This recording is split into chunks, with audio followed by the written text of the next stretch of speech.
the fact that the city is headed for a disaster of biblical proportions. What it needs is Old Testament in there. Real wrath of God type stuff. Seas, water, bringing humans, dogs and cats living together. That's terrible.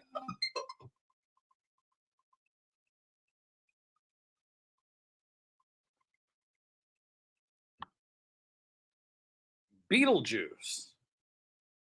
Step into a realm where the lines between life and death blur, where the bizarre meets the beautiful and the imagination reigns supreme. Our journey begins in the quaint, seemingly placid town of Winter River, Connecticut, where we meet Adam and Barbara, both in the 1988 film and the animated series. Their existence is cut short by a tragic accident, thrusting them into a spectral afterlife, confined to their beloved home. It is here that the ghastly and human collide with the arrival of the Dietz family.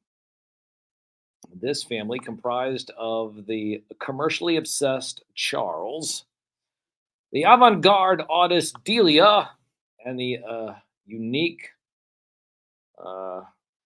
goth chick Lydia. That represents a disruptive force within who is it? Adam and Barbara disrupts their home. You remember that they're dead now. Eventual harmony between these two worlds, living and dead, is a central thread that runs through both the film and the series, showcasing the resilience of connection and communal coexistence. At the heart of this shared narrative is Lydia Dietz. Like I said, a young goth girl with a fascination for the grotesque and the gory dead. Her affinity for the eerie invites the chaotic, mischievous presence of Beetlejuice. That's 2 times, by the way. The self-styled ghost with the most.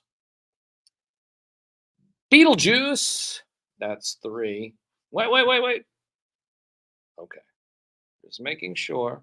I know, listen, we said it 3 times. Well, it has to be 3 times in succession. Oh, well, okay, that's okay. Anyways, portrayed by the cinematically and animation, what? Can you guys, who wrote this? No, I know I sat there and edited, but what, you guys send me the wrong thing? What the hell's going on here? Okay. But Beetlejuice is a spectral trickster, comes forth from the shadows at Lydia's beck and call, forming an unearthly bond that defies the mortal veil. Both the cartoon and the movie iterations have a shared universe and weave a tapestry of humor, horror, and heart, inviting the audiences to question the nature of life and death. That relationship that truly binds us all.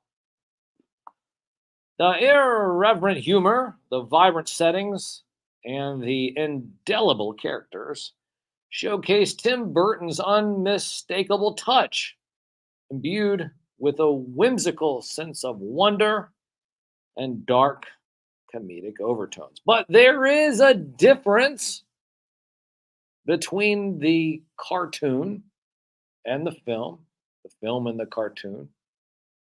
There's a difference. In the movie Beetlejuice, Adam and Barbara struggle to reclaim their home from the living invaders, the Dietzes.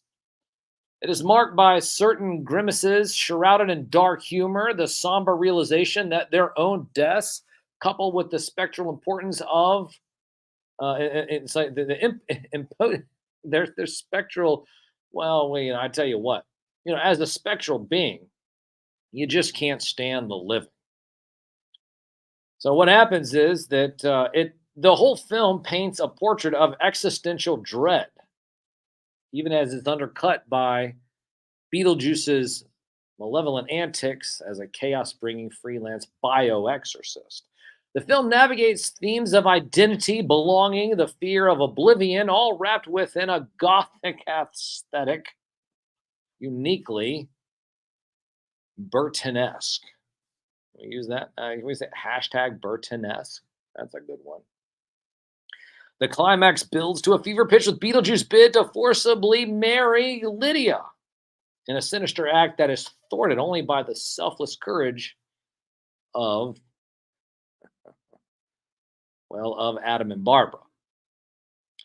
The film concludes in a hopeful note where both the living and the dead find an unexpected kinship and harmony, underscored by the fact that it transcends earthly bounds.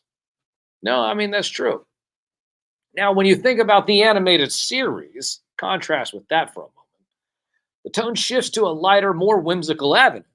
Here, Adam and Barbara's presence fades into the background as Beetlejuice and Lydia claim the spotlight. The netherworld, an exuberant and zany, unpredictable realm, becomes their surreal playground. No, I mean, it is. I mean, the netherworld, a playground? That's genius.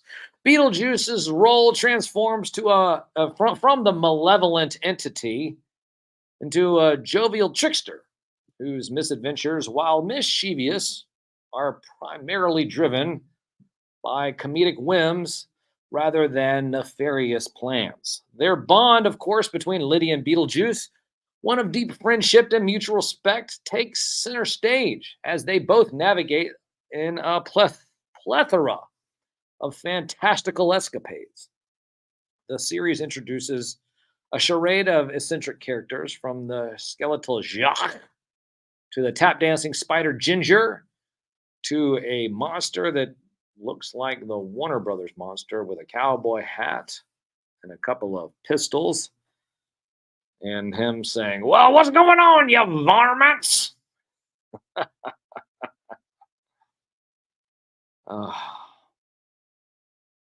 But the lessons were about identity and camaraderie. And despite their differences, both the movie and the animated series of Beetlejuice resonates profoundly with audiences. A testament to Tim Burton's incredible vision that melds the macabre with the magnificent. Through his lens, the conventional and the eerie find common ground, offering us a reflection of our own fears, hopes, and the timeless quest for physical connection. The charm of Beetlejuice lies in its unique ability to make the supernatural approachable, turning ghosts into friends and ghouls into allies. Burton masterfully crafts this world where the unconventional is embraced, where the oddities of existence are celebrated, and where every shadow hides a story worth telling. These tales endure. Why? Well, not because you just enjoyed them and you have this nostalgic memory, but it resonates because at their core, they talk about the fundamentals of existence, the fundamentals of life, the fundamentals of death, and of course, the fundamentals of relationships and all the spaces in between.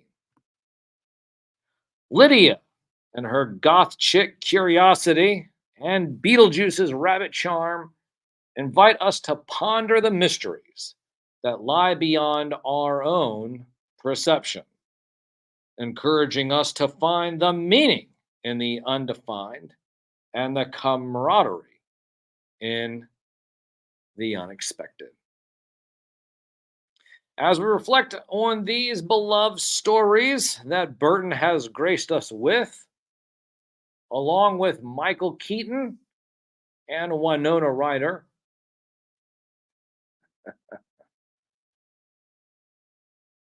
these stories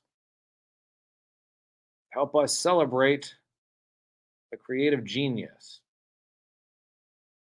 not only of Tim Burton, but all of the people involved with the film, who have given us a gateway to worlds where the strange is beautiful and the eerie, well, the eerie is familiar.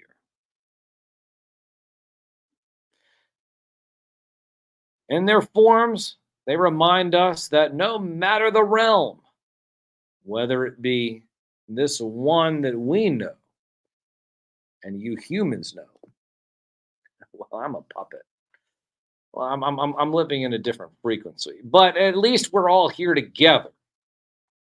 I know it's crazy as it sounds, but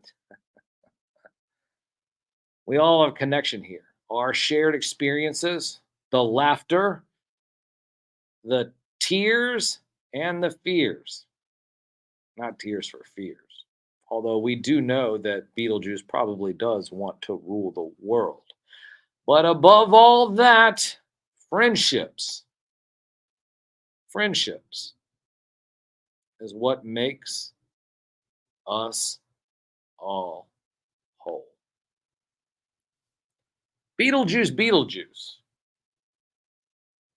was released yesterday, but fortunately I was able to see it on Michael Keaton's birthday. So happy birthday, Michael Keaton. Been a long time since you were able to take us all back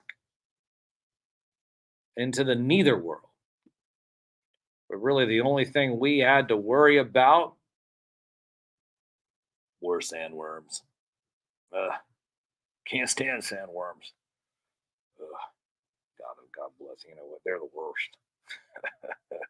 Sandworms. Broadcasting live from the beautiful campus here at the University of Richmond. You're listening to the only award-winning radio show dedicated to the magic and nostalgia of Saturday morning, hosted by me, a real media puppet from the most trusted puppet in media, reporting since Roswell. I'm Sam NewsMan, and this is Saturday Morning.